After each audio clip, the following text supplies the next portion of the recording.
Hello guys. जैसा कि हमने लास्ट एपिसोड में देखा था कि लुओ ली ने अपने 4th लेवल पे ब्रेक थ्रू कर लिया होता है, जिसकी वजह से होंगयान और शुए दोनों ही काफ़ी ज़्यादा खुश हो रहे थे। फिलहाल इस एपिसोड की स्टार्ट होती है और हम देखते हैं कि ये लोग बेशुई सिटी के अंदर आ चुके होते हैं, जहाँ पे आने के बाद लुओ ली कहता है कि अच्छा तो ये वो सिटी है जहाँ पे मैं हमेशा ही रहा करता हूँ। तभी वहाँ पे होंगयान कहती है कि हाँ, और चलो हम तुम्हें लॉर्ड लानली के मेंशन के अंदर लेके चलेंगे जो कि तुम्हारे फादर हैं। तभी वो कहता है कि हाँ, मैं यहाँ पे आने के बाद काफ़ी ज़्यादा खुश और एक्साइटेड हूँ। ये सुनते ही वो कह रही होती है कि तुम काफ़ी ज़्यादा अजीब सा व्यवहार कर रहे हो हमारे साथ। जिसके बाद हम देखते हैं कि कैरिज फाइनली मेंशन के आगे आके रुक जाता है, जहाँ पे उसको ग्रीट करने के लिए काफ़ी सारे लोग आए हुए थे और वो कह रहे होते हैं कि लुओ ली, आपका बहुत ही ज़्यादा स्वागत है यहाँ पे। और हम देखते हैं कि मेंशन बंद होता है। तभी लुओ ली कहता है कि आखिर ये मेंशन बंद क्यों है। तभी वहाँ पे मौजूद एक सोल्जर कहता है क्योंकि लॉर्ड शुआनलोंग ने इसको बंद करवा दिया है, आपका कुछ पता ही नहीं चल रहा था और वो मिलने के लिए गए हुए हैं हमारी क्वीन से। जिसके बाद हम देखते हैं कि ये लोग भी अपने कैरिज पे सवार होके वहीं आ जाते हैं इंपीरियल हाउस के अंदर। जिसके बाद हमें उसकी एंट्री दिखाई जाती है, जो कि काफ़ी ज़्यादा एटीट्यूड के अंदर आ रही होती है अपने इंपीरियल हाउस के अंदर और आके अपने सिंहासन के ऊपर बैठ गई थी। तभी हम लॉर्ड शुआनलोंग को देखते हैं जो कि वहाँ पे खड़ा हुआ था। तो उसे खड़ा हुआ देख के क्वीन पूछती है कि आखिर तुमने इतनी अर्जेंटली मुझे यहाँ पे क्यों बुलाया है, क्या बात हो गई है।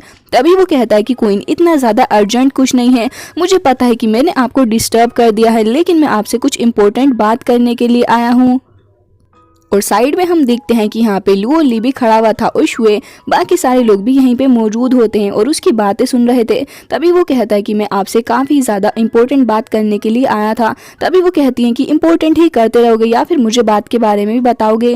वो कहता है कि मैं यहाँ पे काफ़ी टाइम से चीफ काउंसिल के अंदर मौजूद हूँ और मैं काफ़ी ज़्यादा वर्क भी कर रहा हूँ, लेकिन अगर आपने ध्यान दिया हो तो फिर लॉर्ड नानली का बेटा तो कुछ भी नहीं कर रहा। तो यही कहना चाहता हूँ कि आप इस मैटर के ऊपर प्लीज़ अपना ध्यान दीजिए। जिसके बाद हम देखते हैं कि लुओ ली कहता है कि ये पर्सन तो काफ़ी ज़्यादा नाइस नहीं लग रहा, आखिर ये यहाँ पे करने के आया है। तभी वहाँ पे शुए उसे बताती है कि इस जगह पे 2 इंपीरियल रोड हैं, एक तो तुम्हारे पिता लॉर्ड नानली और दूसरे लॉर्ड शुआनलोंग, और ये काफ़ी ज़्यादा वाहियात पर्सन है और हमेशा से यही चाहते हैं कि लॉर्ड नानली की पोजीशन इनके बेटे को मिल जाए ताकि वो भी लॉर्ड बन जाएगा और साथ साथ ये खुद तो एक लॉर्ड है ही, इससे इनको काफी ही ज्यादा फायदा होगा। तभी वहाँ पे लुओ ली कहता है कि अच्छा ये बात है। जिसके बाद हम देखते हैं कि यहाँ पे वो जो क्वीन बैठी हुई थी वो उसको कह रही थी मुझे ये बताओ कि इन सारी बातों का क्या मतलब है। तभी वो कहता है कि मैं काफ़ी वक्त से यहाँ पे काम कर रहा हूँ और मैंने पूरी डेडिकेशन के साथ इस जगह पे काम किया और अपनी पूरी ही लाइफ ही इस किंगडम को सर्व करता आ रहा हूँ, लेकिन लॉर्ड लानली की बातें करें तो फिर उन्होंने ज़्यादा कुछ खास नहीं किया और अब उनका बेटा वो तो कुछ करता ही नहीं है, एक नंबर का वीक पर्सन है वो, लेकिन फिर भी आपने उसे यहाँ पे रख रखा है। क्या मैं जान सकता हूँ कि ऐसा आप क्यों कर रही हैं? क्योंकि लॉर्ड नानली का बेटा एकदम ही बेकार है और वो किसी भी तरीके से कंट्रीब्यूट ही नहीं कर रहा किंगडम की अच्छाई के लिए। तो इसलिए मेरी आपसे गुजारिश है कि जो उसका टाइटल है वो किसी अच्छे पर्सन को ढूंढ के दे दीजिए, ना कि लॉर्ड नानली के बेटे को ही उसका टाइटल दें। इससे हमारे किंगडम के लोगों को ये तो पता चल ही जाएगा कि आप कितनी ज़्यादा जस्टिस को पसंद करती हैं। लेकिन ये सुनते ही वहाँ की लॉर्ड को बहुत ही ज़्यादा गुस्सा आ रहा होता है, क्योंकि उन्हें ये बिल्कुल नहीं पसंद था कि कोई इस तरीके से करे। जिसके बाद वो कह रही होती हैं कि अच्छा मुझे ऐसा क्यों लग रहा है कि इसमें तुम्हारे खुद के भी कुछ रीजंस छिपे हुए हैं, क्या मैं उनके बारे में जान सकती हूँ। तभी वो मुस्कुराने लग गया था और वहाँ पे क्वीन कहती है कि मुझे लगता है कि तुम्हें ये बात शायद से पता नहीं है या फिर तुम भूल चुके हो कि लॉर्ड नानली ने मेरी जान काफी बार बचाई है और इसी के चलते मैं उनके बेटे को ऐसे दरखास्त नहीं कर सकती यहाँ से, और अगर ऐसा करूंगी तो फिर लोग मेरे ऊपर सवाल उठाएंगे कि मैं ढंग से काम नहीं कर पा रही हूँ। तभी वहाँ पे ये बातें सुनने के बाद लॉर्ड शुआनलोंग कहता है कि आप सही कह रही हैं, लेकिन आप मुझे खुद ही बताइए कि जब उसका बेटा कोई कंट्रीब्यूशन कर ही नहीं रहा है तो फिर उसको यहाँ पे रख के फायदा ही क्या है। आप ये सारी बातें जब लोगों को बताएंगी तो फिर वो विश्वास भी कर लेंगे, क्योंकि वैसे भी लुओ ली एक नंबर का बेकार लड़का है, उसे मार्शल आर्ट तक ढंग से नहीं आती, और रही बात उसकी कल्टिवेशन की तो वो तो आप छोड़ ही दीजिए, वो तो बस हमेशा से ही कायरों की तरह औरतों का सहारा लेता हुआ आ रहा है और उनके पीछे छिप जाता है। ये सुनते ही लॉर्ड बहुत ही ज्यादा भड़क गई थी और उसके बाद फिर वो वहाँ पे अपना हाथ पटकते हुए कहती हैं कि बस हो गया तुम्हारा, तुम कुछ ज्यादा ही अपनी हदों से बाहर निकल रहे हो। तभी हम देखते हैं कि वहाँ पे लुओ ली आ जाता है और कहता है कि आप मेरे बारे में कुछ ज्यादा ही फिक्र कर रहे हैं, लेकिन मुझे लगता है कि आपको इतना ज्यादा नहीं सोचना चाहिए। तभी वहाँ पे शुआनलोंग कहता है कि अच्छा तो फिर तुम भी यहाँ पे हो, ऐसा लग रहा है कि आज तुम काफी ज्यादा अच्छे मूड में हो, लेकिन इंपीरियल हॉल के अंदर अंदर आने का क्या मकसद है। तभी वो कहता है कि मकसद चाहे जो भी हो, लेकिन अच्छा ही हुआ कि मैं यहाँ पे आ गया। आखिर मुझे पता तो चल ही जाएगा कि मेरे पीठ पीछे वार कौन कर रहा है। ये सुनते ही वो उसको गुस्से से देखने लग जाते हैं और हम देखते हैं कि यहाँ पे लुओ ली कहता है कि मुझे लग रहा है कि मेरी कैपेबिलिटीज के ऊपर आप सभी को कुछ ज्यादा ही डाउट है। जिसके बाद वहाँ पे शुए भी कहती है कि अगर ऐसी बात है तो फिर जो ओवरलोड ट्रायल यहाँ पे होने वाला है 2 हफ्ते बाद, उसके अंदर लुओ ली पार्ट लेगा और उस ट्रायल को जीत के ये प्रूव कर देगा कि अपने पिता की पोजीशन को हासिल करने वाला सिर्फ यही हो सकता है। तो आप इस बारे में क्या कहते हैं। यहाँ पे लुओ ली काफी ज्यादा कॉन्फिडेंट के साथ खड़ा हुआ था और उसके देख के लग रहा होता है कि अपने फादर का टाइटल वो ही हासिल करेगा। तभी वहाँ पे क्वीन कहती हैं कि अगर ऐसी ही बात है तो फिर मैं मना नहीं करूंगी तुम लोगों को ऐसा सब कुछ करने के लिए। लॉर्ड शुआंगलोंग, आप इस बारे में क्या कहते हैं। तभी वो हंसने लग गया था क्योंकि उसे पता था कि लुओ ली एकदम ही बेकार और डरपोक आदमी है। इसलिए वो कहता है कि हाँ हाँ बिल्कुल, आपने जो भी फैसला लिया है मुझे उसके ऊपर पूरा ही भरोसा है, और अगर ये ऐसा ना कर पाया तो फिर मैं भी एल्डर काउंसिल से खुद को हटा लूंगा और फिर मैं चीफ की पोजीशन से भी त्याग दे दूंगा। ये सुनते ही वहाँ पे क्वीन कहती है कि ठीक है, बिल्कुल सही बात कही है तुमने, अब तुम यहाँ से जा सकते हो अगर कोई इम्पोर्टेंट बात ना हो तो। तभी वो कहता है कि जी हाँ, मैं यहाँ से जा ही रहा हूँ, मुझे खुशी हुई, आज मैंने आपका जस्टिस देख ही लिया है। जिसके बाद वो वहाँ से निकल जाता है और हम देखते हैं कि वहाँ पे लॉर्ड पूछने लग गई थी कि लुओ ली, शुए, तुम दोनों ने ये सारा काम कर तो दिया है, लेकिन मुझे ये तो बताओ जरा, लुओ ली 2 हफ्ते बाद होने वाले इस ट्रायल को कैसे पास करेगा। क्या तुम दोनों को इस बात पे पूरा भरोसा है कि इस ट्रायल को जीतने के बाद लुओ ली सच में अपने पिता की इस पोजीशन को हासिल कर सकता है। तभी शुए कहती है कि हाँ बिल्कुल मुझे भरोसा है, और हम देखते हैं कि लुओ ली भी कहता है कि आप बिल्कुल भी परेशान ना होइए, इन सारे ही लोगों को इस बार में दिखा दूंगा कि आखिर में हूँ क्या चीज। जिसके बाद सीन कट हो जाता है और हम देखते हैं कि कैरिज के अंदर लॉर्ड शुआंगलोंग बैठा हुआ था और उसके साथ उसका बेटा चोंग जेंग युआन भी होता है, जो कि काफी ज्यादा खुश था और कहता है कि फादर, आपने कितना अच्छा प्लान किया इन सभी लोगों के खिलाफ। मुझे तो अब तक बिलीव नहीं होता कि आखिर उस लुओ ली के अंदर इतनी हिम्मत आ कैसे गई। तभी वो कहते हैं कि मैंने तो पहले ही कह दिया कि मैं इन सारे लोगों के अगेंस्ट नहीं जाऊंगा, मुझे प्यार से खेलना था, इसलिए तो मैंने लॉर्ड के सामने कहा कि लुओ ली इस ट्रायल को पास कर लेता है तो फिर हम उसके फादर की इस पोजीशन को उसे ही दे देंगे।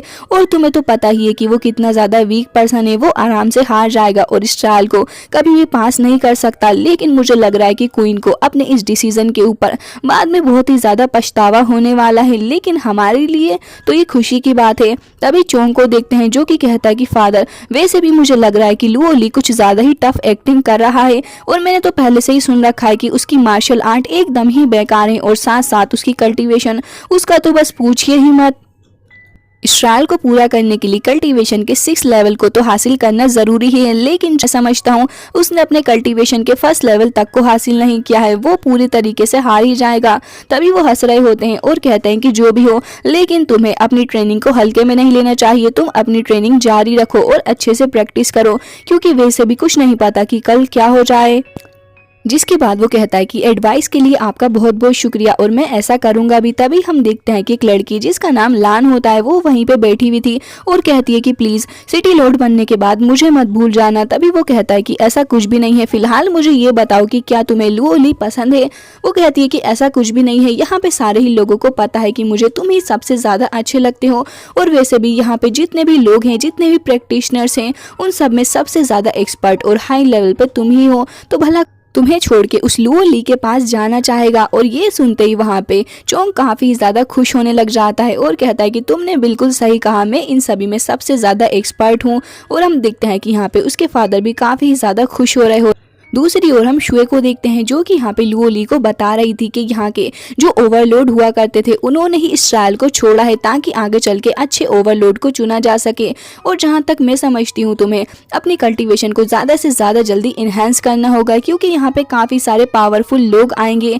और तुम्हें पता है जब तुम्हारे फादर ने भी इस ट्रायल के अंदर पार्ट लिया था तो वो भी इंजर्ड हो गए थे, इससे तुम अंदाज़ा लगा सकते हो कि ये ट्रायल कितना ज़्यादा मुश्किल होता है। तभी लुओ ली कहता है कि ऐसी बात है तो फिर मैं अपनी कल्टीवेशन और भी अच्छे से करूंगा। फिलहाल मैंने ये सुना है कि इस ट्रायल को पूरा करने के लिए 3 ट्रायल्स को पूरा करना होगा। तभी वो कहती है कि हाँ तुमने बिल्कुल सही कहा, ऐसा ही है, लेकिन जहाँ तक मुझे लग रहा है तुम्हारी कल्टीवेशन इतनी ज़्यादा सही नहीं है, और तुम्हारा मुकाबला अगर चोंग जेंग युआन से हो गया तो फिर तब तुम क्या करोगी, क्योंकि वो सारे ही प्रैक्टिशनर्स के अंदर सबसे ज़्यादा एक्सपर्ट और पावरफुल है। तभी वहाँ पे लुओ ली कहता है कि अगर ऐसी तो मुझे ऐसा लग रहा है कि तुम मुझे लाइटली ले रही हो, क्योंकि किसी को नहीं पता कि आखिर रिजल्ट क्या होगा। ये सुनते ही शुए काफ़ी ज़्यादा हैरान हो जाती है और कहती है कि तुम तो वाकई में काफ़ी ज़्यादा बदल चुके हो, जबकि पहले तो तुम ऐसा कुछ भी नहीं कहा करते थे। तभी वो कहता है कि मुझे ऐसा लग रहा है कि तुम मेरी पावर को जज कर रही हो। फिलहाल तो मैं अपने 4th लेवल पे हूँ, चलो जल्दी से मेरी हेल्प करो ताकि मेरी स्ट्रेंथ इंप्रूव हो पाए। तभी लुओली कहती है कि मुझे लगता है कि तुम्हें एक एक लेवल करके इस सारी कल्टीवेशन प्रोसेस को नहीं करना चाहिए, ऐसे करने में काफ़ी ज़्यादा वक्त ज़ाया हो जाएगा। जहाँ तक मुझे लगता है कि तुम्हें ड्रैगन स्पेल को ही प्रैक्टिस करना चाहिए, उससे तुम काफ़ी जल्दी अपनी इस कल्टीवेशन में एडवांस कर लोगे और मुझे लगता है कि अपने लेवल को भी ब्रेक थ्रू करके 6 लेवल को हासिल कर सकते हो। तभी लुओली कहता है कि अगर ऐसी बात है तो फिर ठीक है, हम इसी से ही प्रैक्टिस करेंगे। जिसके बाद हम देखते हैं कि शुए अपना ब्रश निकाल लेती है और कहती है कि ठीक है, चलो फिर तुम इस ड्रैगन ऑर्ब के साथ में प्रैक्टिस करना।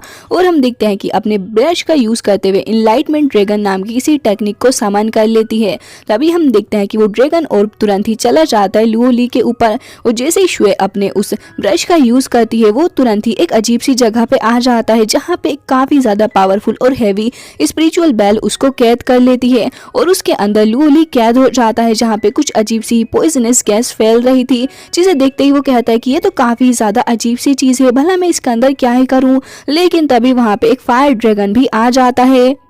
वो स्नेक काफी ज्यादा पावरफुल था। लुओली उससे बचने की कोशिश करता है तो हम देखते हैं कि वो उसको मार देता है अपनी टेल का यूज करते हुए।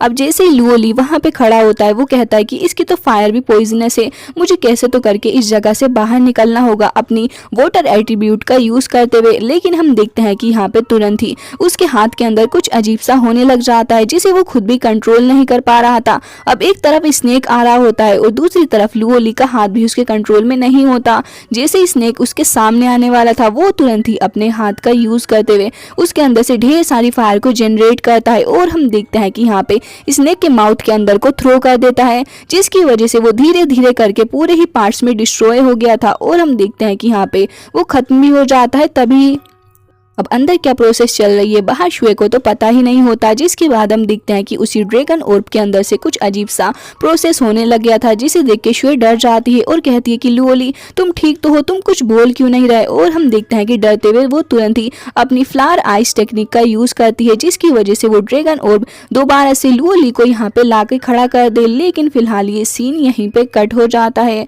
और हम देखते हैं दूसरी ओर एक पर्सन को जो कि किसी इंपीरियल हाउस के अंदर जा रहा होता है काफी सारी लड़कियों के साथ। जिसके बाद हम देखते हैं कि वो पर्सन अंदर आ गया था और वो आते ही वहाँ पे बैठे हुए उस पर्सन को ग्रीट करता है और कहता है कि मेरा नाम वू ताइलाई है और मैं आपको ग्रीट करने के लिए यहाँ पे आया हूँ और उम्मीद है कि मैं जो ऑफर आज यहाँ पे लेकर आया हूँ आप उसे सुनना चाहेंगे। लेकिन तभी हम देखते हैं कि सामने से वो पर्सन जो कि ड्रिंक कर रहा था तुरंत ही उस जार को फेंक के मार देता है और कहता है कि तुम्हारी हिम्मत भी कैसे हुई यहाँ पे आने की और मुझसे इस तरीके से बात करने की। उस नाम लू चीशिंग होता है। सीन कट होता है और हम देखते हैं लुओली को जो कि वहाँ पे एक टेलीपोर्टेशन एरे के थ्रू वहाँ पे आ गया था और वो ड्रैगन ऑर्ब वहीं पे गिर जाती। वो उसको अपने पास में रख लेती है और हैरान होते हुए कहती है कि लुओली तुम किसी दूसरे टेलीपोर्टेशन एरे से कैसे अपीयर हो गए यहाँ पे, और भला अंदर चल क्या रहा था, मुझे तो कुछ पता ही नहीं चला, और उस स्नेक का क्या हुआ। तभी लुओली कहता है कि अगर मैं तुमसे कहूँ कि मेरे पास कुछ अजीब सी पावर है और मेरा जो लेफ्ट हैंड है वो खुद से ही मुझे डिफेंड करने में हेल्प करता है। तभी वो खड़ी हो जाती है और कहती है कि आखिर तुम कैसी बातें कर रहे हो, मुझे तो भरोसा ही नहीं हो रहा।